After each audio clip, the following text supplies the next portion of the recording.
자, 시험 치느라 고생 많았습니다. 자, 이번 시간부터 새로운 내용, 전자기 유도와 발전에 관한 내용들을 살펴보도록 하겠습니다. Let's go. 먼저 전자기 유도 현상은 먼저 자석을 하나 가져오죠. 이 자석은 주변에 자기력이 작용하는 공간인 자기장이라는 걸 만듭니다. 어떤 물체를 두었을 때 자기력이 작용하면 거기에 자기장이 있는 거죠. 이 자기장은 자석과 가까울수록 강하고요, 자석과 멀수록 약해집니다. 자, 그리고 또 하나 여러분들이 참고로 알아야 될 내용은 바로 이 N극과 S극 주변에 만들어지는 자기장의 방향입니다. N극에서는 이렇게 뻗어나가는 방향으로 자기장이 만들어지고요, S극으로는 이렇게 들어오는 방향으로 자기장이 만들어집니다. 이걸 이어주면 이런 형태로 자기장이 만들어지게 되는 거죠. 즉 N극으로 나가서 S극으로 들어간다라고 생각하시면 됩니다. 이때 이런 회로에 연결된 코일을 한번 가져와 보죠. 이 코일을 자석 근처에서 이렇게 움직였을 때 코일 내부의 자기장은 커졌다가 작아졌다를 반복하게 됩니다. 이렇듯 자기장이 변화하게 되면 전류를 흐르게 하는 능력, 전압인 유도 기전력이 만들어지고요, 그 결과 여기에는 유도 전류가 흐르게 됩니다. 이때 코일을 좌우로 움직이는 것뿐만 아니라 이렇게 회전을 시켜도 유도 전류가 발생하게 되는데요, 이는 자석이 만드는 자기장의 모양과 관련이 있습니다. 코일 근처에 자석이 만드는 자기장의 모양을 표시해봤고요, 코일이 이렇게 이 자기장에 대해서 수직으로 있을 때 이 코일을 통과하는 자기장은 최대가 되고요, 이 코일과 자기장이 나란할 때는 코일을 통과하는 자기장은 최소가 되는 거죠. 이렇듯 회전을 하더라도 코일을 통과하는 자기장이 변화하기 때문에 유도 전류가 발생하게 됩니다. 자, 그럼 이때 교과서에 나와 있는 내용, 이 유도 전류의 세기를 크게 하기 위해서는 어떤 방법을 사용하면 될까요? 자, 첫 번째는 바로 강한 자석을 사용하는 겁니다. 자, 두 번째 방법은 바로 자석을 빠르게 움직이는 겁니다. 자, 이 두 가지에 대해서 좀 생각을 해보죠. 자, 첫 번째, 강한 자석을 사용한다라는 뜻은 자석이 만드는 자기장이 강하다는 뜻입니다. 자, 그렇다는 이야기는 코일을 좌우로 움직이거나 회전을 시켰을 때 자기장의 변화가 크다라는 것을 의미하는 거죠. 자, 그렇다면 다음, 빠르게 움직인다는 건 어떤 의미일까요? 이 자기장의 변화가 얼마나 급격하게 일어나느냐를 의미합니다. 그래서 이 두 가지 내용을 종합을 하자면 우리는 일반적인 패러데이 법칙을 유도해낼 수 있습니다. 자, 첫 번째, 유도 기전력은 코일의 가문수와 비례합니다.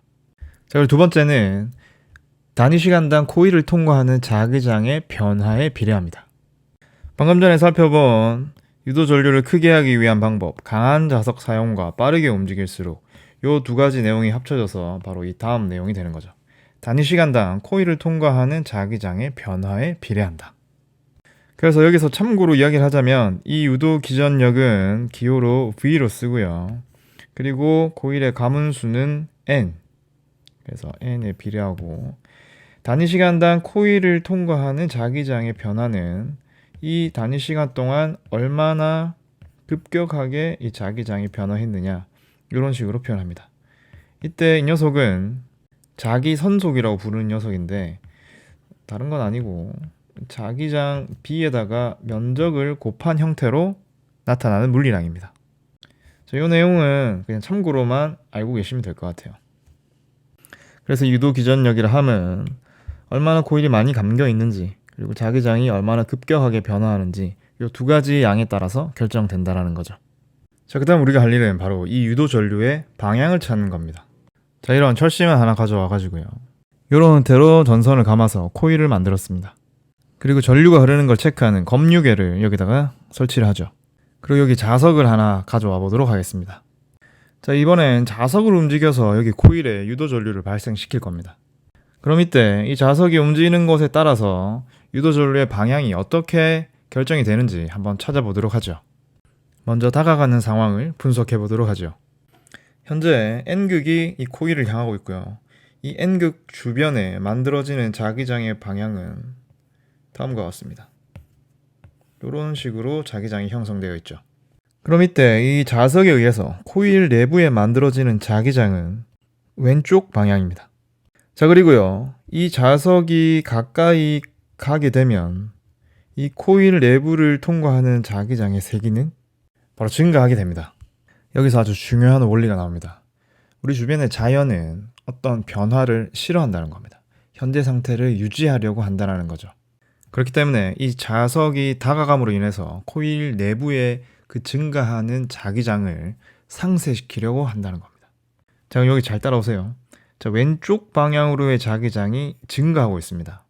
그럼 이를 상쇄시키기 위해서는 이 코일은 자기장을 만드는데 이때 만들어지는 자기장의 방향이 오른쪽 방향이라는 겁니다. 자, 그래서 코일은 이렇게 오른쪽으로 자기장을 만든다는 거죠. 이렇게 오른쪽으로 자기장을 만들 수 있도록 유도 전류가 생겨나는 겁니다. 자, 여러분들 이건 중학교 때 배운 내용이 기억날지 모르겠지만 이렇게 코일 내부에 자기장이 오른쪽으로 만들어지기 위해서는 전류가 이런 방향으로 흘러줘야 합니다. 이게 바로 유도 전류의 방향이 되는 거죠. 이게 왜 그렇게 되는지 이제 기억이 안 나는 친구들을 위해서 갖고 왔어요. 이렇게 코일의 경우에는 전류가 흐르는 방향으로 나머지 4개의 손가락을 감싸쥐었을 때 이 엄지의 방향이 바로 자기장의 방향입니다. 그래서 이렇게 돌려서 생각하면 되겠죠. 전류가 이런 형태로 흐를 때 엄지의 방향이 오른쪽이기 때문에 이 코일이 만드는 자기장의 방향 또한 오른쪽이 될 수가 있는 거죠. 자, 그래서 이제 이 부분 한번 정리해 보면요. 자석이 다가갈 때는 코일 내부에 자석에 의해 만들어지는 자기장의 방향이 왼쪽이면서 증가하게 되고요. 우리 자연은 이러한 변화를 싫어하기 때문에 이 변화를 막기 위해서 코일이 오른쪽 방향으로 자기장을 만들어서 이 변화를 상쇄시킵니다. 그러기 위해서는 이 코일의 유도 전류의 방향이 이렇게 흘러야 된다는 거죠. 이게 바로 방향을 찾는 과정입니다. 수업 시간에는 이 N극이 가까워질 때 외에도 N극이 멀어질 때 혹은 S극이 가까워지거나 멀어질 때 유도 전류의 방향이 어떻게 되는지 연습을 통해서 알아보도록 하죠. 자, 이러한 원리로 만들어진 게 바로 발전기죠. 자석과 자석 사이에 이 고리가 회전하면서 전류를 생산해내게 됩니다. 이러한 기본 구조를 활용해 발전소에서는 이러한 모양의 발전기를 활용합니다. 이 터빈을 작동시키는 방법에 따라서 이 터빈을 돌리는 주체가 물이라면 수력 발전이었고요. 이 터빈을 돌리는 주체가 뜨거운 증기라면 물을 가열하는 방식에 따라 화력 발전과 원자력 발전 등으로 나눌 수가 있죠. 자, 그럼 이러한 발전 방식들의 에너지 전환이 어떻게 이루어지는지 그거 마지막으로 한번 살펴보도록 하죠. 자, 이 녀석은 화력 발전에서 일어나는 에너지 전환 과정입니다. 화석 연료가 처음에 화학 에너지를 가지고 있죠. 이 화학 에너지를 태워가지고 열 에너지로 전환시킵니다. 그럼 열 에너지가 물을 끓여가지고 고온 고압의 증기를 만들고 이 증기의 힘으로 터빈을 돌리게 되죠. 터빈의 운동 에너지가 전환이 되고요. 그 다음에 최종적으로 이 발전기에 의해서 전기 에너지가 생성이 되게 되는 겁니다. 그래서 이러한 에너지 전환 단계가 있는 거죠. 자, 이와 굉장히 유사한 발전 방식이 있는데 그건 바로 이 원자의 에너지를 사용하는 핵에너지를 사용하는 핵발전입니다. 우라늄이 분열하는 과정에서 핵에너지가 열에너지로 전환이 되기 때문에 이 화력발전과 거의 흡사한데 이 핵에너지가 열에너지로 바뀌고 이를 또 물을 끓여서 터빈의 운동에너지로 바뀌고 최종적으로 전기에너지가 생산되는 방식인 거죠. 열에너지를 어떻게 만들어내느냐에 따라서 화력발전과 핵발전으로 구분된다는 거. 자, 다음은 수력발전입니다. 수력발전은 앞선 두 가지 방법과는 조금 다르죠. 높은 곳에 있는 물이 직접 터빈을 돌리는 형태로 발전을 합니다.